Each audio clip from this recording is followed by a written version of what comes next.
Selamat datang kembali di channel Investrade ID. Jika teman-teman support channel ini, klik subscribe dan terima kasih atas supportnya. Di tengah kondisi market dan IHSG yang tidak menentu arahnya, memberi kita peluang untuk mencari saham-saham yang dapat diinvestasikan dengan melihat dividen yang dibagi, sehingga memberikan kita ruang untuk mengakumulasi saham dividen investing yang dapat dijadikan passive income. Pada video kali ini, pembahasan akan berfokus pada beberapa kriteria, terutama konsisten membagikan dividen dengan yield cukup tinggi dan adanya akumulasi dari foreign investor.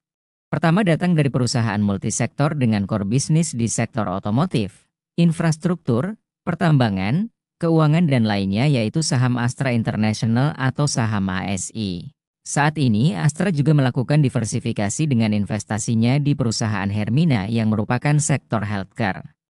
ASI rutin membagikan dividen rata-rata 7,44% dalam 3 tahun terakhir, dan pada tahun 2024 perusahaan membagikan dividen 10,59% nominal sebesar 421 dan 98 per lembar saham.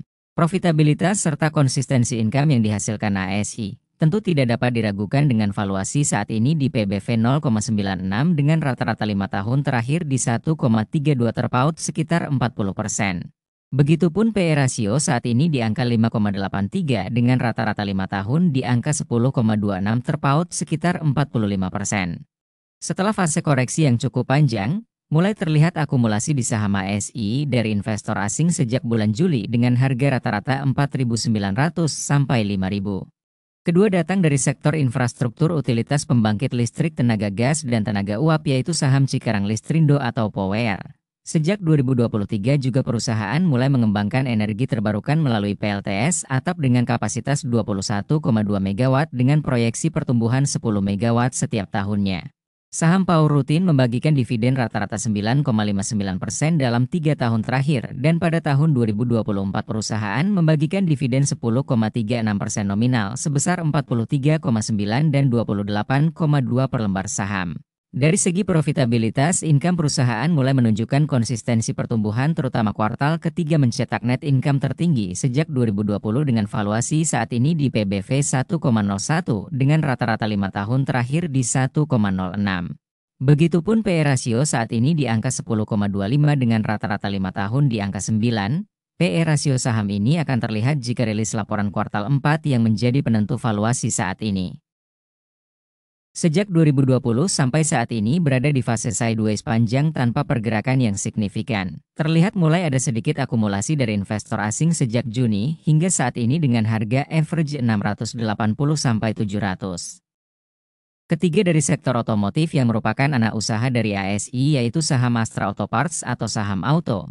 Perusahaan bergerak dalam dua lini bisnis, yaitu manufacturing dan bisnis trading suku cadang baik pasar domestik maupun internasional dengan berbagai kendaraan, dan juga memiliki charging station untuk kendaraan EV.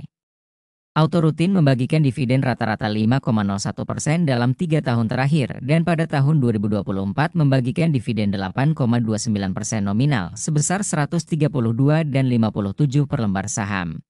Profitabilitas serta konsistensi income yang dihasilkan perusahaan tidak dapat diragukan walaupun sempat tertekan semasa COVID-19 dengan valuasi saat ini di PBV 0,77 dan rata-rata 5 tahun terakhir di 0,63. Walaupun di atas rata-rata PBV-nya, tetapi melihat potensi pertumbuhan perusahaan cukup konsisten.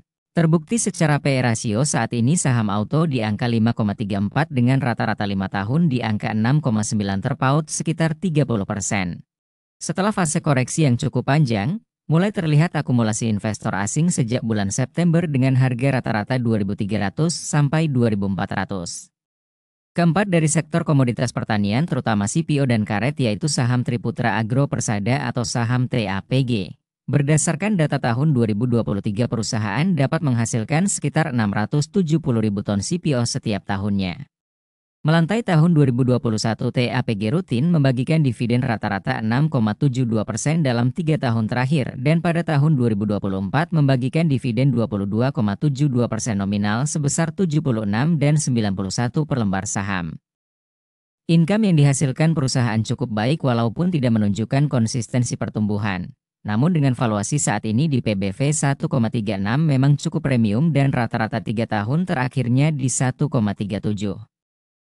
Secara PE rasio saat ini ada di angka 6,88 dengan rata-rata 3 tahun di angka 6,6 masih cukup rendah jika dibandingkan saham CPO lainnya.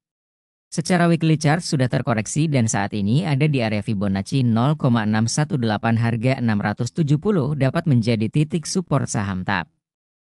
Kelima dari sektor industri perdagangan barang saniter yang kita tahu perlengkapan rumah dan berbagai merek lainnya yaitu saham Surya Pertiwi atau SPTO. Memiliki anak usaha yang sudah melantai yaitu saham Toto. Saham SPTO rutin membagikan dividen rata-rata 8,44% dalam 3 tahun terakhir dan pada tahun 2024 perusahaan membagikan dividen 9,38% nominal sebesar 35 dan 25 per lembar saham.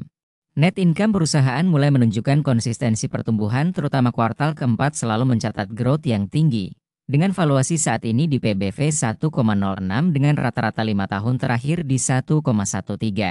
Begitupun PE rasio saat ini di angka 5,74 dengan rata-rata 5 tahun di angka 8,05. Akan lebih menarik secara PE rasio jika kuartal keempat perusahaan dapat mencatat pertumbuhan income di atas Q4 2023 sebesar 105 miliar. Optimisme pelaku pasar terutama investor asing mulai terlihat dari data akumulasi sejak bulan September dengan pembelian di harga 620 sampai 640.